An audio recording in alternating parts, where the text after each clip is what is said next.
I urge all British Columbians to recognize that we do have public health orders in place until Monday evening at midnight. Well, the May long weekend is usually the unofficial start of summer, where we might hit the highway and head out to the interior, or hop on a ferry to enjoy some time on the island. But that has all changed amid the backdrop of the COVID-19 pandemic.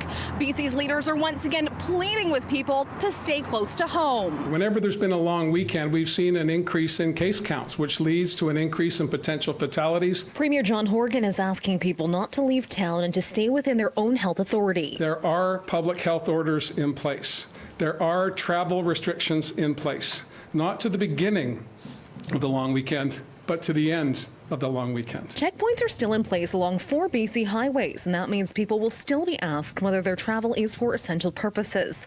This is also the case if you're planning to catch a ferry. We've had very few cases of customers being denied travel for non-essential reasons. And to be honest, for the most part, it was either they weren't aware of the travel restrictions order or a lack of understanding of the details. Sue McCordoff is the mayor of Osoyoos, and she believes there will be people who show up for a long weekend visit despite pleas to stay local.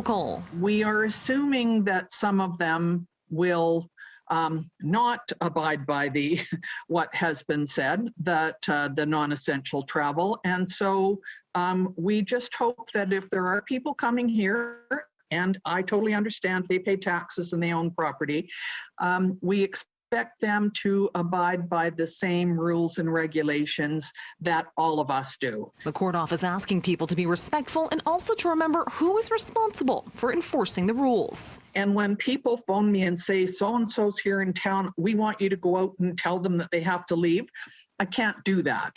Enforcement is the role of the provincial government. Ultimately, she's encouraging people to get creative close to home. I just hope everybody has a good long weekend and does some really interesting things in their own little neck of the woods. The Premier expects to unveil his restart plan on Tuesday. In Burnaby, Ria Renouf, City News.